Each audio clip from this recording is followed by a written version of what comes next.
sorry ass DJ. Oh, yeah. You and you and you. I hate your friends and they hate me too. I'm through. It's that how I'm turn it up and throw a tantrum. F you. What's up, guys? Here's a story that I've been waiting to cover because the details were so messed up the whole time and there's a cop involved, of course, and that's why everything's taking forever and blah, blah, blah, blah, blah, blah, blah. But shout out to Drew Garabo for actually covering the story and keeping it alive. Otherwise, I wouldn't even have known about it. He didn't want to, every time someone brought up the fact that the reason this is taking so long and the reason the family's being sidetracked is because it's a cop, he would say, oh, I don't know. And finally, he had the father on of the kid who got shot. And even the father said he realizes that this is taking forever because there's a cop involved.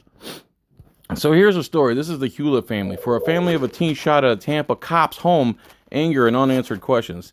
As they await the end of an investigation, Brad and Megan Hewlett refused to call the fatal shooting of their 15-year-old son Bradley an accident. By Tony Marrero out of the Tampa Bay Times.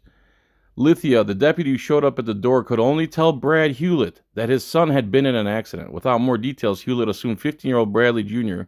had been injured in a car crash that day, Friday, December 13th. No need to panic, he thought. The deputy insisted Hewlett ride to the Brandon Regional Hospital in his patrol car. When the father arrived in the trauma unit, the doctors and nurses saw him and looked away. Please, God, don't let him be paralyzed, he thought. The surgeon came into the waiting room, pointed at his own head and said Bradley had been shot. The boy was gone. Hewlett crumpled to the floor, his mind grasping for an explanation. The detective who helped him up said Bradley had been shot at a friend's house in a Fish Hawk Ranch, a few miles from the Hewlett home. A Tampa police officer owns the home and the gun. It looks like a terrible accident, but we're not sure, Hewlett recalled the detective saying. Along with grief and shock, the Hewlett family is grappling with anger and frustration as the investigation continues and unanswered questions shroud the shooting. Bradley and 3 other boys, all sophomores at Newsom High School, were at the Fish Hawk Ranch home of Tampa police officer, which they won't name for some reason, the father of one of the teenagers. Only one of the boys gave a statement to investigators shortly after the shooting. The police officer's son talked to investigators Wednesday, nearly 6 weeks later, after receiving a subpoena. According to his attorney, the boy who was holding the gun when it discharged has remained silent. The Hewletts don't think the shooting was intentional, but they refuse to call it an accident. They want charges filed if a crime occurred. I feel like we can't get any closure, and I can't begin the healing process or learn how to live with this new normal without closure, said Megan Hewlett, Bradley's mother. I just want to put Bradley to rest without any of this, and I don't think it's fair that we don't get to do that. I haven't seen any pictures. It won't let me zoom it. The oldest of the Hewlett's 5 children, Bradley, was a toddler when his parents moved from Maryland to the Fish Hawk Ranch area. Brad Hewlett worked for an information technology company at the time, and Megan, a former middle school teacher, decided to stay home with their growing family. Shortly after Bradley came Ava, 14, then Elena, 13, Sloan, 7, and Biagio, 6. Brad Hewlett, 55, now has his own business and works from home. Bright and popular, Bradley's friendship transcended cliques at Newsom High, where he was taking honors and advanced placement courses, his parents said. In one of the last text messages to his mother, he included a screenshot of his PSAT results. His score cracked the 95th percentile, but he wasn't satisfied, Megan said. He wanted to be at the very top. Megan, 44, said in an interview at the family's home. A guard for the Valrico Venom, an amateur athletic union team, Bradley had a skill for sinking three-point shots, led the team in scoring last fall, said his father, the team's head coach. On many Friday nights, Bradley and his friends met at the Hewlett spacious 2-story home in Fish Hawk Trails. The family had an open-door policy. I would yell upstairs for Bradley, and they'd be like, he's not home yet, and there'd be like 10 kids up there. The son of the Tampa police officer was Bradley's closest friend and a regular visitor. The day before his death, Megan and Elena left for Las Vegas, where Elena was scheduled to compete with her cheerleading team, the Brandon Senior Black. That day, when a repairman arrived at the house, Bradley called his mother on FaceTime to ask where the air handlers were. The brief call was the last time she saw her son alive. That night, Bradley came downstairs, cracked a joke or two, chatted with his dad about an upcoming college football game. Bradley slapped his father on the back and went upstairs. Later, Brad Hewlett would decide not to look at his son's body in the hospital in an open casket during the service before the cremation. He didn't want to spoil that last memory. The next day, Bradley and 3 friends arrived at the officer's home on Bridgewalk Drive after school. The officer was on duty. No one else was home. The sheriff's office released a few details about what happened next.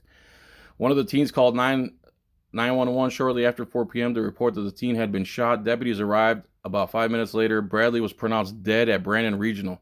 The sheriff's office said the teen was shot in the upper body. Bradley's parents later told the Times that the round struck him in the back of the head. In a news release that day, the sheriff's office said detectives were working to determine how the shooting happened and how the teens got the gun. The release also included a plea from Sheriff Chad Chronister for gun owners to make sure their firearms are secured and unloaded and to teach young people that guns are not toys. Hey, Chad Chronister, you might want to tell your police officers that guns are not toys and tell them to quit murdering their whole families and then killing themselves. Maybe you want to start with your own. The sheriff's office has not released the names of the teens or the officer. The Tampa Police Department also declined to release the officer's name. A police spokeswoman said that there will be an internal investigation when the sheriff's office investigation is done. When the investigation concludes, Hillsborough State Attorney's Office will decide whether anyone will be criminally charged.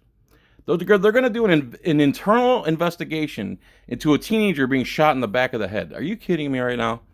One of the teens talked to investigators the next day. The other 2 remained silent. Then on Monday, the officer's son received a subpoena from the state attorney's office, said Tampa attorney Rick Escobar, who was representing the boy and his father. The boy spoke to investigators on Wednesday. According to the teen's account, 2 of the boys had to use the bathroom, so they managed to get into the locked master bedroom to use its bathroom. When the boy using the main bathroom stopped up the toilet, 3 of the teens went looking for a plunger. At that point, the 3 teens went back into the master bedroom and found the gun. The boy said that there was no clip, he means magazine, in the gun, which was not a service weapon, Escobar said. Escobar said he connected investigators with 3 witnesses who could corroborate that the officer kept the gun in a locked master bedroom when he left the house and routinely removed the clip and took it with him. So what's that mean? That there's one in the chamber? State law says loaded guns kept in locations where minors could access them must be secured with a trigger lock or kept in a locked container location which a reasonable person would believe to be secure. A person who leaves a loaded gun within easy access to a minor can be charged with a felony culpable of negligence if someone is injured or killed. He did everything and more than what was required by the law, Escobar said of the officer. First of all, I don't believe that the bedroom was locked, because wouldn't they have to break the lock to get in there, or they have to jimmy the lock? They have to do something. As for the bullet that killed Bradley, Escobar said the officer probably inadvertently left the round in the chamber, but the gun would still be considered secure under the law. Oh. Anthony Rickman, the Hewlett's attorney, said Bradley was not among the teens who found the gun and was playing a video game wearing headphones when he was shot. It's still unclear how the gun wound up pointed in his direction. Based on what I've heard and from talking with people, it was a complete accident and had nothing to do with aiming a weapon or anything like that, said Tampa attorney Thomas Dickerhoof, who was advising the family of the teen who was holding the gun. Rickman said it's too soon to conclude that the firearm was secured by the law standards or that the teen didn't act with criminal recklessness. Yeah, but the cops have decided that because it happened in a cop's home. You see what happens there? If you're handling a firearm, you have to assume that it's loaded, and whatever you do with it, that the firearm could end the life of a person very easily, Rickman said. We're talking about 15-year-old boys here, not 5-year-old boys. Asked about what the teens did not give voluntary statements to investigators, Dickerhoof and Escobar said they advised the boys to exercise the right to remain silent until the lawyers could find out more about the investigation. Escobar and Dickerhoof said that they have been not able to review. The one teen told investigators the day after the shooting get details about what physical evidence was recovered. All right, man, I can't keep going. My voice is hurting. This is a lot of nonsense, but what I heard was they went in the room, they got the gun, they thought it'd be funny, probably thinking it's unloaded, not realizing there's one in the chamber. Whoever picked it up probably thought it'd be funny to point and do a dry fire towards the kid's head, except it wasn't a dry fire. There was a bullet in there. So he blew the kid's head off while he was wearing headphones. Couldn't hear. And here's the part that's probably not in this article. Again, you can go read this article for yourself. It might be in there, but the kid who actually shot the kid in the back of the head was still allowed to go back to high school at Newsom High School. I believe he's still going to Newsom High School. And the father of the kid who got shot in the head, his daughter also goes to that high school, and he had to remove his daughter from the high school so that she wouldn't have to see the kid every day who shot her brother in the back of the head.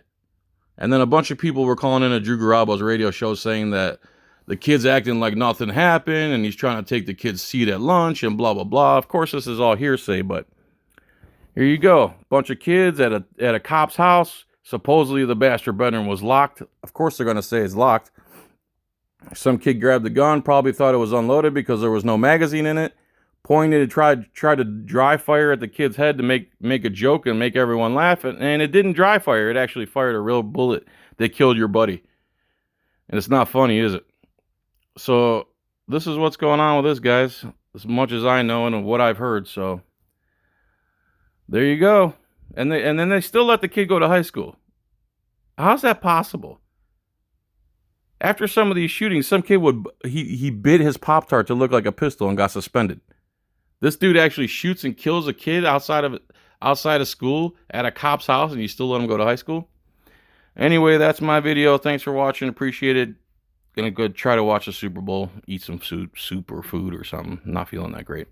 All right, everyone. Peace and tranquility. Bye.